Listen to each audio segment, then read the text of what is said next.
Baik, sebelumnya Assalamualaikum warahmatullahi wabarakatuh.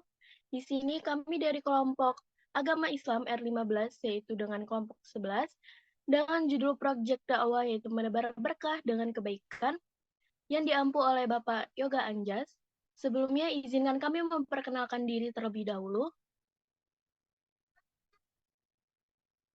Di sini terdapatnya anggota yaitu yang pertama adanya Rido Cikardoana dengan ujung NIM 105, yaitu yang kedua adanya Rival Danesta dengan ujung NIM 074, yang ketiga ada Yusria Melisa dengan ujung NIM 047, yang keempat adanya Laras Putri Wibiswana dengan ujung NIM 023, yang kelima adanya Umilia Nurita dengan ujung NIM 033, yang keenam ada saya sendiri yaitu Fitri Ramadhani dengan ujung NIM 022, yang ketujuh ada Dava Mayang Lestari dengan ujung NIM 008, dan yang terakhir yaitu adanya Aisyah Rifani dengan ujung NIM 034. Next. Baik, selanjutnya itu adalah latar belakang. Dakwah secara bahasa berarti yaitu ajakan, sehingga dapat disimpulkan bahwa dakwah adalah kegiatan mengajak orang lain untuk memeluk, mempelajari, dan mengamalkan ajaran agama Islam. Sebagai umat Islam, menyampaikan dakwah adalah suatu kewajiban. Bahkan, ada suatu pepatah yang berkata, sampaikanlah walau hanya satu ayat. Hal ini berarti menyampaikan dakwah memang sepenting itu. Dakwah yang kami lakukan adalah dakwah dengan media berbagi atau dakwah bilhal. Berbagi juga salah satu ajaran dalam agama Islam. Dengan saling berbagi, kita bisa saling meningkatkan rasa persaudaraan. Dengan cara menempelkan quotes pada roti yang kami bagikan dan juga memberikan segelas air mineral ditempelkan dengan roti tersebut. Next.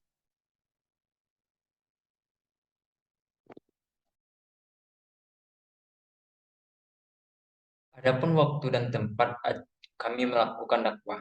Acaranya berbagi atau dakwah bilal ini sudah kami laksanakan pada hari Senin 28 Oktober 2024, yaitu pada waktu jam 4 sore sampai jam 5 sore, yaitu bertepatannya di Masjid Baitul Ilmi.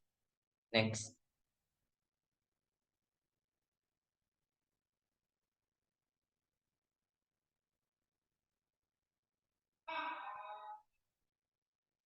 Adapun tujuan dari dakwah ini adalah yang pertama menanamkan nilai-nilai keislaman dengan mengaplikasikan ajaran Islam tentang sedekah dan kepedulian terhadap sesama dalam kehidupan sehari-hari.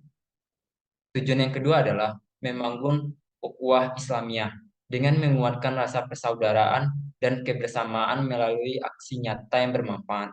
Dan yang ketiga adalah meningkatkan kesadaran pribadi dengan mengesahkan empati dan rasa syukur dalam diri sehingga termotivasi untuk terus berbagi dan berbuat kebaikan.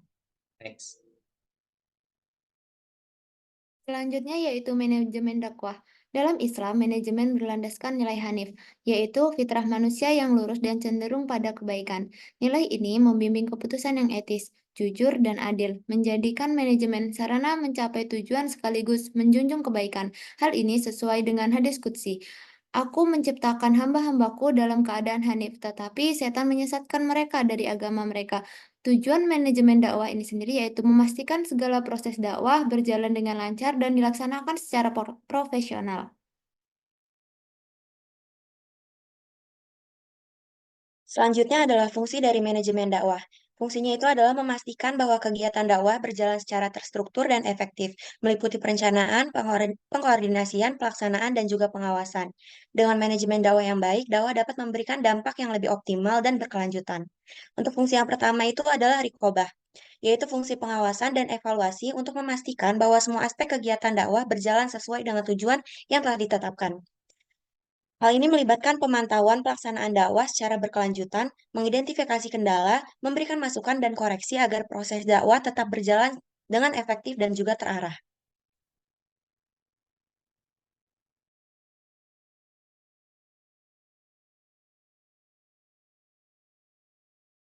Baik, selanjutnya yaitu perencanaan dalam bahasa Arab, biasanya dikenal dengan istilah tati, yang dimana perencanaan dalam dakwah Islam bukan merupakan sesuatu yang baru, akan tetapi aktivitas dakwah di era modern membutuhkan sebuah perencanaan yang baik dan menjadi agenda yang harus dilakukan sebelum melangkah pada jenjang dakwah selanjutnya.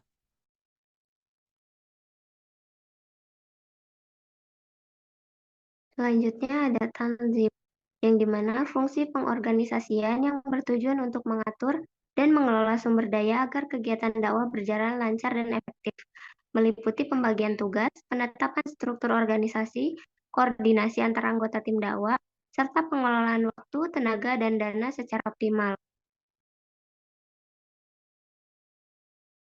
Baik, selanjutnya adalah taujih, yaitu proses bimbingan dan pemberian pemahaman tentang agama Islam yang benar. Tujuan utama taujih adalah untuk menuntun seseorang agar memahami dan mengamalkan ajaran Islam sesuai dengan Al-Quran dan Sunnah.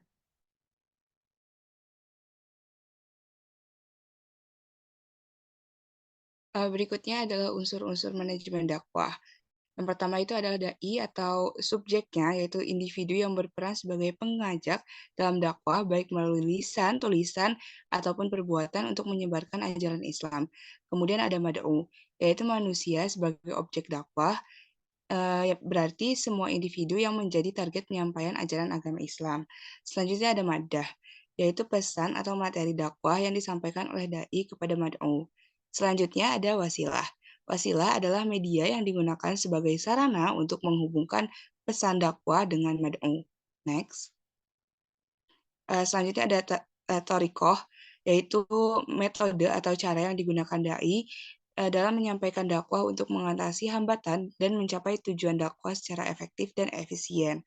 Yang terakhir ada atsar, yaitu hasil atau dampak dari proses dakwah yang telah dilakukan dan harapannya mendapatkan feedback untuk mengevaluasi langkah-langkah selanjutnya.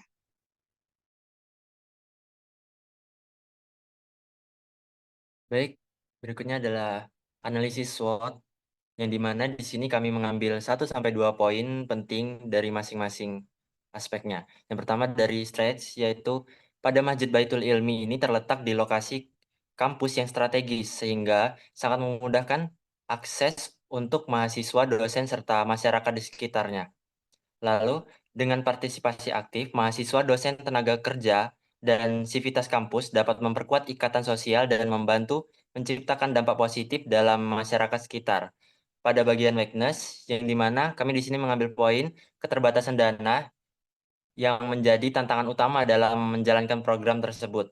Lalu untuk opportunity-nya, di sini kami mengambil 2 poin. Yang pertama yaitu program ini dapat menciptakan citra positif masjid dan kampus sebagai institusi yang peduli dan aktif dalam kegiatan sosial dan keagamaan. Lalu, peluang untuk mendapatkan dukungan dari media dan menyebarluaskan kegiatan ini yang dapat menginspirasi komunitas lain untuk melakukan hal yang serupa. Lalu pada threads, yang dimana di sini kami mengambil 2 poin. Yang pertama yaitu faktor cuaca atau kondisi alam yang tidak mendukung pada hari pelaksanaan kegiatan dapat menghambat keberhasilan dari program ini. Yang berikutnya yaitu ketersediaan barang, yang dimana tidak seimbangnya dengan waktu yang ada pada kami laksanakan kegiatan tersebut.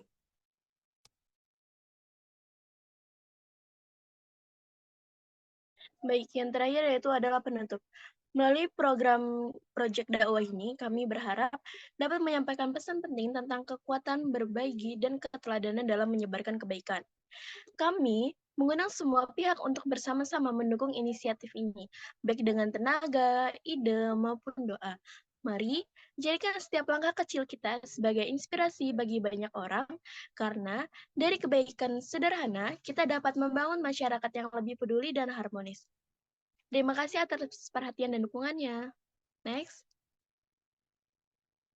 Berikut merupakan beberapa dokumentasi yang telah kami lakukan.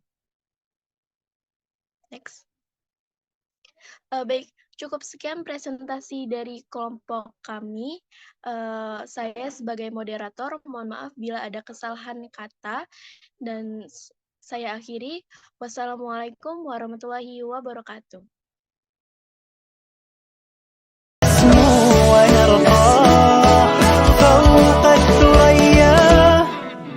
لا تقل لوحدي أو كيف السبيل أنت بالتحدي تصنع المستحيل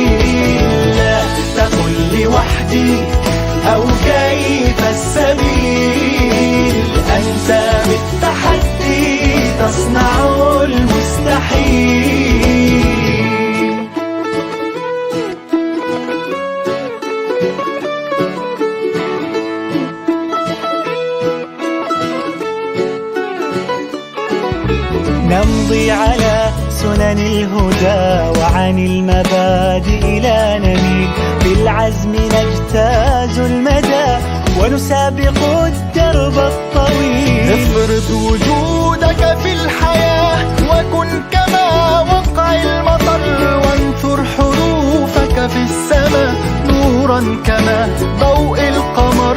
بالعزم هيا نمضي سويا، نسمو ونرقى فوق الثريا. لا تقل لوحدي أو كيف السبيل، أنت بالتحدي تصنع المستحيل. لا تقل لوحدي